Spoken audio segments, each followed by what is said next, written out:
Hello everyone. जय हिंद, जय भारत। आज का जो मेरा सेशन है, अब एनडीए के लिए हमारे पास लास्ट 15 डेज रह गए हैं। ये 15 डेज में क्या करें क्या ना करें, इस पे मैं आपसे डिस्कस करूंगा। ये बहुत इंपॉर्टेंट चीज होती है।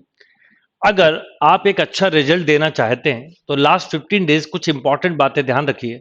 मैं बिल्कुल श्योर हूं कि आप इस सेशन को पूरा बहुत ध्यान से सुनिए, एक एक बात को समझिए, और जब आप पेपर दे के निकलेंगे तो आपके अंदर से एक आवाज जरूर आएगी कि जो सर ने बोला था लास्ट 15 डेज में, मैंने वैसा किया और मेरा पेपर बहुत अच्छा हुआ। और मुझे पूरी उम्मीद है कि आप मेरी बात सुनेंगे, समझेंगे, और अगर उसको फॉलो कर लिया तो आप अच्छा रिजल्ट दे सकते हैं। यानी अब इन 15 दिन में क्या करना चाहिए और क्या नहीं।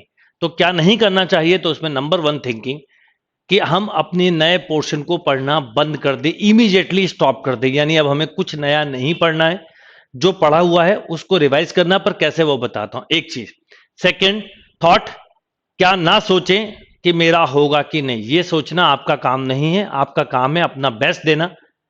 क्या होगा क्या नहीं ये डिपेंड करेगा। सिंपल सी बात है, अगर हमने उन बच्चों के बराबर परफॉर्म किया, जैसे मान लीजिए 7,000 8,000 जो बच्चे सिलेक्ट होते हैं, अगर हम उनमें हैं, हमारा उनसे बेहतर परफॉर्मेंस तो हो जाएगा, नहीं है तो कोई बात नहीं।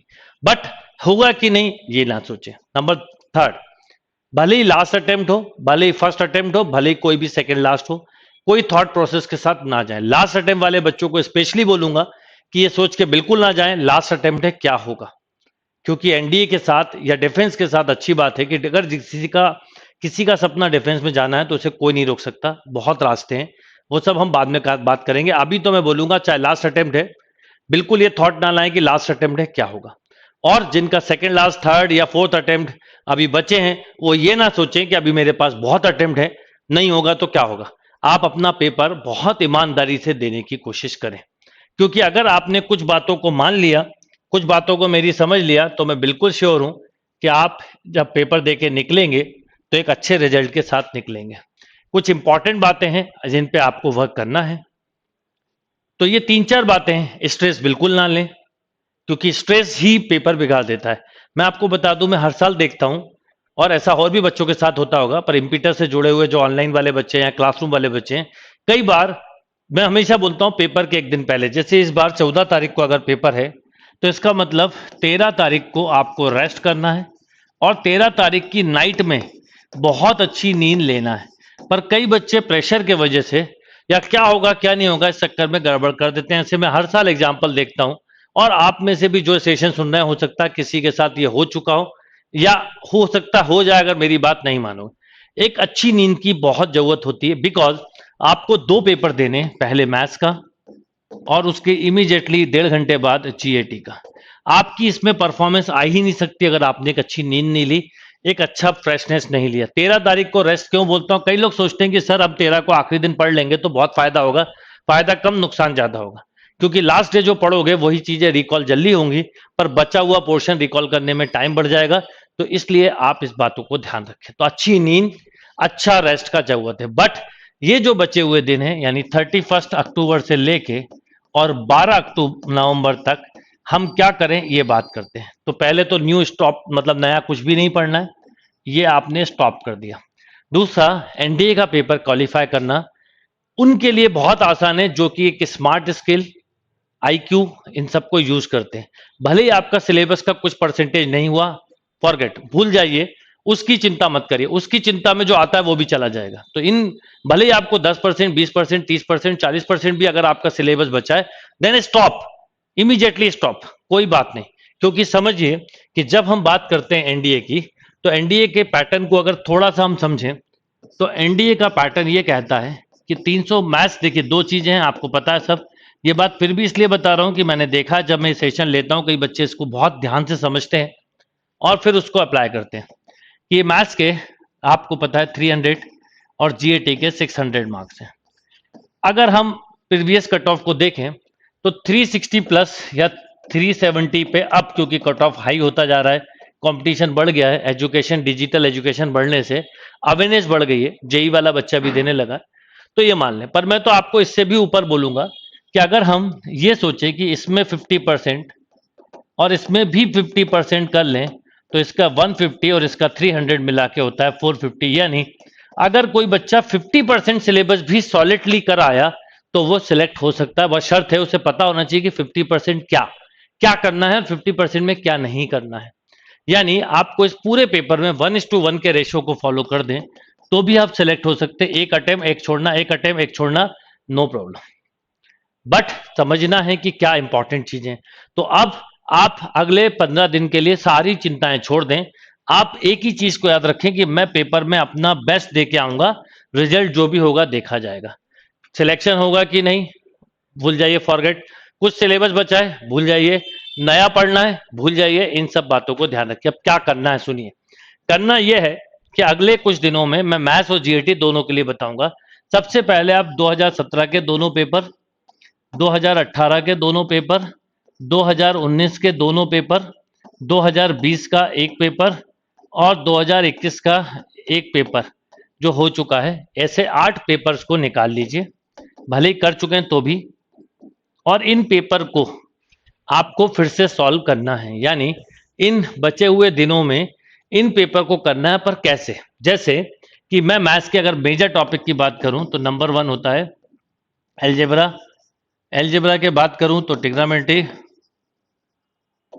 ट्रिग्नोमेट्री के बाद बात करूं तो कैलकुलस, कैलकुलस के बाद करूं, कैलकुलस के बाद बात करूं तो 2D, vector, 3D, PNC, probability, statistics, miscellaneous.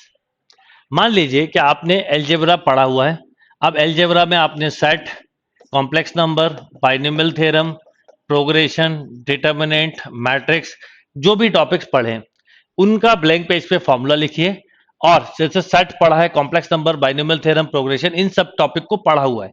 ज्यादा कुछ मत करिए, मैं तो कहूंगा ये सब तो पढ़ चुके हैं। अब आप उठाइए पेपर, सब मैं आपकी इसमें हेल्प भी करूंगा। अभी अगले दिनों में, आने वाले दिनों में, मैं अभी हेक्टिक शेड्यूल की वजह से रेगुलर नहीं ले पाया था, पर अगले 8-10 दिन में मैं आपके साथ इन 8 पेपर का डिस्कशन करूंगा और आपको बताऊंगा कि किन चीजों पे आपको वर्क करना है, क्या क्या बातें हैं जिनको याद रखना है, क्या क्या इंपॉर्टेंट चीजें।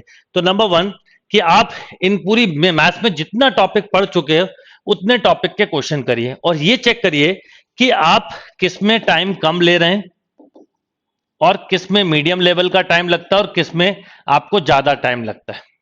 यानी ये 3 सेक्शन है। और ऐसे 17, 18, 19, 20 के पेपर करके सबसे पहले अपने आप को यह समझने की कोशिश करिए कि आप किन टॉपिक में कंफर्ट जोन में और किसमें आप टाइम लेते हो। क्योंकि एनडीए के पेपर में स्मार्ट स्किल बहुत बड़ा रोल अदा करता है। स्मार्ट स्किल मतलब होता है कि जो आता है पर टाइम ले रहा है वो भी हमारे काम का नहीं है। मान लीजिए कि एक इंडेफिनेट इंटीग्रल का क्वेश्चन आया जो 5 मिनट में आपसे सॉल्व हो रहा है, भले ही आपसे सॉल्व हो रहा है पर मेरे हिसाब से वो क्वेश्चन लीव कर देना चाहिए। यानी आपको समझना है। दूसरा कि आप अगर 1:1 के रेशियो में चलते हैं मैथ्स में तो भी 120 में से 60 अटेम्प्ट हो जाएंगे, 60 छोड़ सकते हो। और अगर 2:1 के रेशियो से चलेंगे तो 80 अटेम्प्ट कर लो, 40 छोड़ दो, ये हायर साइड हो गई। इससे जीएटी पे लोड कम हो जाएगा। तो ये कोशिश करिए कि हर 2 क्वेश्चन के बाद आप चाहें तो एक क्वेश्चन छोड़ सकते हैं, पर छोड़ने वाला अटेम्प्ट कर लिया और अटेम्प्ट करने वाला छोड़ लिया तो हो सकता है आप 40 करके निकलो और 80 छोड़ के आओ। ऐसा होता है जब मैं देखता हूं कि बच्चे पेपर देके निकलते हैं तो कई बच्चे 20, 30, 25 क्वेश्चन ही कर पाते हैं। एक तो वो मेथड पे ध्यान देते हैं। याद रखिए मेथड, ऑप्शन आपको दिए होते हैं, लॉजिक और ऑप्शन को देख के कई क्वेश्चन होते हैं। टोटल पेपर को मैं देखूं अगर पिछले सालों के, और मेरे पूरे पेपर्स, इन सब पेपर के सॉल्यूशन ऑलरेडी अपलोडेड हैं, आप चाहो तो देख सकते हो। जो मैं बात बोल रहा हूं उसी पैटर्न से मैंने सॉल्यूशन करवाया, पर एक बार फिर नए सिरे से करेंगे। तो अगर मैं पेपर की बात करूं मैथ्स के, तो टोटल बात करूं तो 120 क्वेश्चन को हम 4 पार्ट में डिवाइड कर सकते हैं। 30 मेंटल लेवल पे सॉल्व होते हैं, यानी जिनके लिए पेन नहीं उठाना। 30 1 to 2 स्टेप में होते हैं, 30 3 to 4 स्टेप में होते हैं, 30 और ज्यादा टाइम ले सकते हैं। अगर आप इन 2 सेक्शन को भी ढूंढ लिए तो आपकी प्रॉब्लम खत्म। अब 150 मिनट का टाइम है। अगर आपने ये सोचा कि मुझे 80 क्वेश्चन करना है तो लगभग हर क्वेश्चन के लिए 2 मिनट मिलेंगे। माइंडसेट बहुत बड़ा रोल अदा करता है एमडीए में सिलेक्शन में। अगर आपका माइंडसेट बहुत स्ट्रांग है तो आप सिलेक्ट होके ही निकलोगे। सिलेक्ट होके मतलब कट ऑफ क्लियर करके। फिर एसएसबी की बाद में सोचेंगे, और एसएसबी के लिए अभी सोचना भी नहीं। ये भी याद रखना, क्या ना सोचें, एसएसबी के लिए कुछ ना सोचें। तो ये जो 150 मिनट है इसमें अगर 120 क्वेश्चन सोचोगे तो टेंशन आएगा, स्ट्रेस आएगा। वो 80 क्वेश्चन सोचोगे, स्ट्रेस नहीं आएगा। 80 में भी 30 क्वेश्चन ऐसे होते हैं जो हार्डली 15 मिनट में हो जाते हैं, यानी आपके पास लगभग 130 मिनट के आसपास, 135 मिनट मानता हूं, पर मैं बोलता हूं 130 मिनट में आपको लगभग 50 टू 60 क्वेश्चन करने, हर क्वेश्चन को 2 मिनट से ज्यादा मिल रहा है। ये है राइट टेक्निक। इसको फॉलो करके तो देखो आप कैसे निकाल के नहीं आओगे। तो इन चीजों पे ध्यान रखोगे, कहीं कोई प्रॉब्लम नहीं होगी।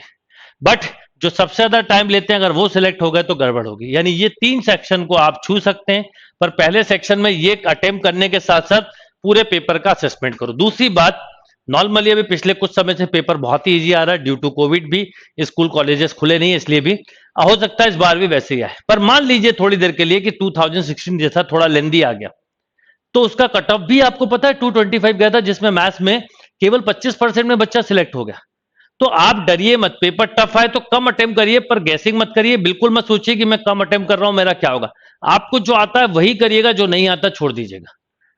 पर बस कोशिश करिए फिर भी मेरी तरफ से कि मैथ्स में लगभग 30% बनाना है, और जीएटी में भी, यानी 90 नंबर कम से कम मैथ्स में और 180 जीएटी में, और ओवरऑल हमें 400 करना है।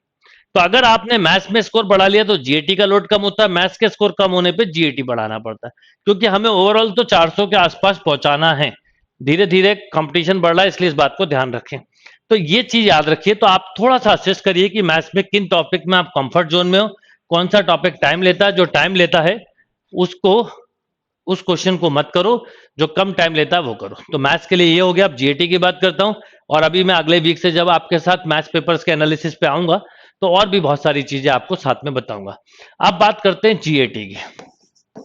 तो जब हम बात करेंगे जीएटी की, तो जीएटी में 3 सेक्शन है। एक इंग्लिश सीधा सीधा 200 मार्क्स, फिर हो गया जीएस लगभग 200 मार्क्स, एक हो गया फिजिक्स 100 को नंबर लगभग, केमिस्ट्री लगभग 60 मार्क्स, और बायो लगभग 40 मार्क्स।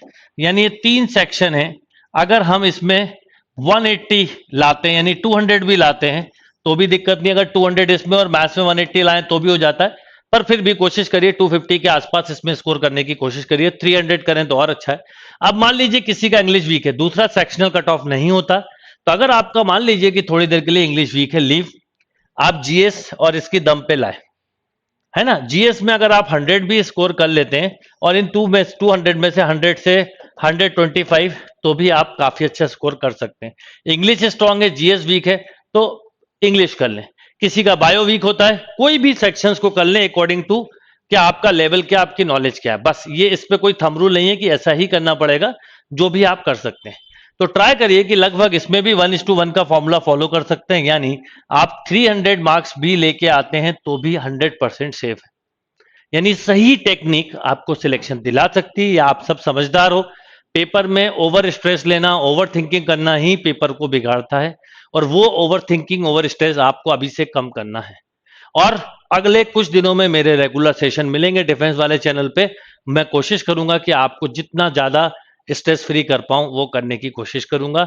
आप लोग भी अपने आप को फ्री रखिए माइंड से, कुछ मत सोचिए, बस सोचिए कि मैं बेस्ट करूंगा। जो आता है उसको पूरा रिवाइज करिए, और उसको रिवीजन के लिए वही 16, 17, 17, 18, 19, 20, 21 के पेपर कर लीजिए। 16 की जरूरत भी नहीं है।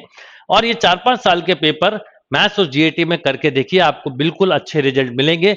ये पेपर करवाने का पर्पस केवल ये कि आप अपनी कंफर्ट और हार्डनेस वाली डोमेन को पकड़ पाएं कि कहां टाइम लेते हैं और कहां टाइम नहीं लेते हैं। चलिए, तो वंस अगेन जय हिंद, जय Bharat, all the best. Best करके आइए, कंफ्यूज मत होइए, और जो बातें मैंने बोली उनको ध्यान रखिए। बिल्कुल स्ट्रेस फ्री होकर पेपर देंगे तो आपको उसके अच्छे रिजल्ट मिलेंगे। जय हिंद।